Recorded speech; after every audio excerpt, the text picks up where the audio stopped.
here's what seems to be causing the vast fraction of the increase in overweightness and obesity. Not all of it, but by a long shot, the biggest part, and probably the way more than 50% majority of it. And that is, over the past, let's call it 50 years, people of the modern world, and the countries included in the modern world are rapidly, the number of them is increasing. It now includes places like Mexico. People in those countries have had two things happen to them at the same time, roughly. One is in their ability to afford food. That ability has gone up substantially. The probably best way to measure that, it's what's called time cost. You guys familiar with time cost? Like how many hours of work you need to work to afford XYZ. And you can actually do a time cost analysis of calories. It's like how many hours of work does a typical person with an average income, even below average, need to work in a day to be able to afford however many calories of food? Like how long do you have to work to afford 1,000 calories?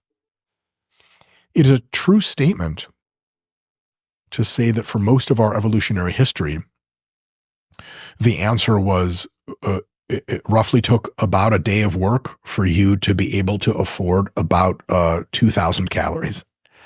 In the sense that your entire day of working was designed to put your hand with food to your mouth. It was called subsistence living or living off the land, living hand to mouth. That's how we fucking lived.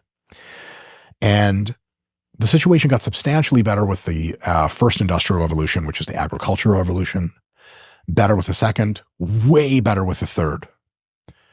The electronic digital revolution increased the per capita median gross domestic product of Western nations, modern nations, by an exponent. And what ends up happening is the average person, and even people that are very, very poor on average, become able to afford way more calories than they need to sustain a certain body weight. And that's fundamentally one of the best and most beautiful things that has ever happened in history. People used to starve to death regularly.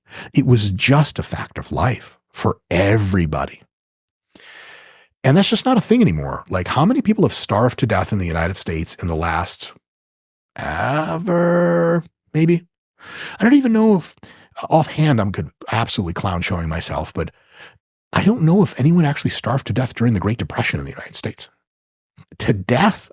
I don't know. Maybe somewhere in rural Appalachia. Maybe. Barring mental illness. Oh, for sure. Yeah. For sure. Just so we don't have any people commenting, well, actually. Oh, for sure. For sure. Mental illness, drug addiction, that'll do you in big time. But for, the bottom 20th percentile person who's able to work, it just hasn't happened in a very, very long time. So we're so wealthy now, relatively speaking, that we can afford lots of calories. And that was already true in the 30s and 40s and 50s. And we did not see an explosion of obesity. We saw some rising body weights, but nothing crazy. And here's why. Most people will eat an amount of food that satiates them, and then usually no more than that. Especially if the food tastes normal. It's not what's called hyperpalatable. It's not insanely delicious, bordering on addictive. And not addictive in the technical sense, but fuck, you just want to keep eating it. If you've noticed, you can do this experiment with your dog. Don't, because your dog has health biomarkers. You don't want to fuck up your dog. But if you feed your dog just dog food, most dogs will just eat whatever food you give them. And afterwards they're like, eh. And you give them another kibble. They're like, and they walk away because it's not that great. Mm-hmm. But if you feed your dog human food, especially fresh meats that you cook up and cheese and peanut butter, to what a dog's taste receptors and brain complexes for taste are used to, this is like crack cocaine. And so what happened as an example, the United States, though this is happening all over the world, and currently in Mexico, it's fever pitch, is that once you have people that can afford kind of as much food as they want, reasonably, and we have a largely free market system in the United States. And so people who sell food They want you to buy as much food as you assess is good for you. And generally, people like tastier food. Nothing controversial. They like food to be tastier. They like food to be convenient. So like if I can buy food that's almost completely cooked or cooked already, fuck, sign me up. I don't want to slave over a hot stove.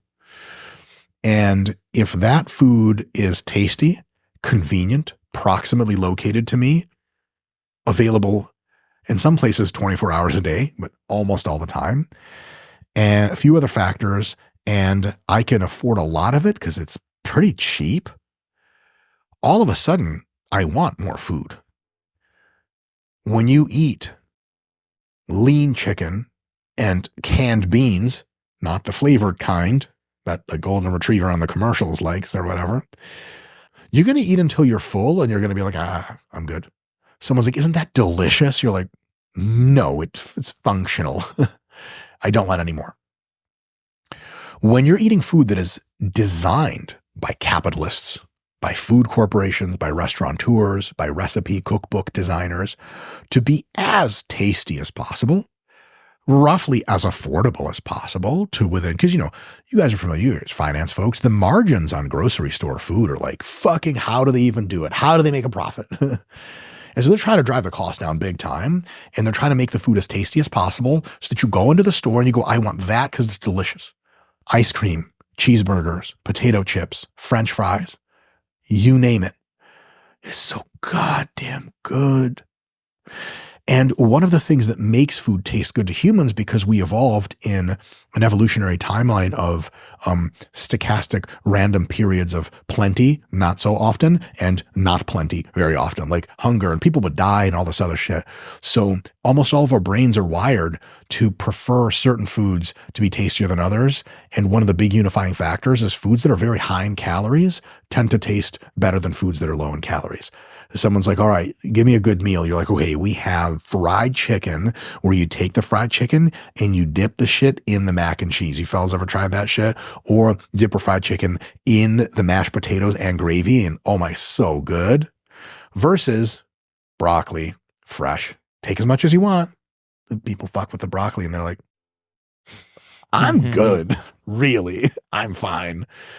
And so, because food is so insanely tasty, relatively speaking, so insanely cheap, so unbelievably convenient, back in the 50s, 40s and shit, you guys know it's like an ethnographic constant in US culture, has been for a long time, Sunday dinner. You guys know what that is? The idea of Sunday dinner. Oh shit, this is to my point. Back in the day, Sunday dinner, especially for the church-going crowd, was a big deal. You might have turkey, you might have ham, you might have a roast, you might have potatoes, and it was special, and it was a very tasty. But because tasty food took a long time to prepare, because no one was going to do it for you, like grandma had to do it, and it took her fucking 8 hours, and because no one would just deliver it to you to the store, and because it was pretty expensive to eat like that, it was special. Christmas dinner was special. Thanksgiving dinner was special. And you chose the foods to be very, what's called hyperpalatable, very tasty, very high in calories. It was an indulgence. It's funny that you guys said no, because nowadays, at most people's average income level in the United States, they could just quite literally have Thanksgiving dinner every single day for every meal. It's not a problem at all. That changes things.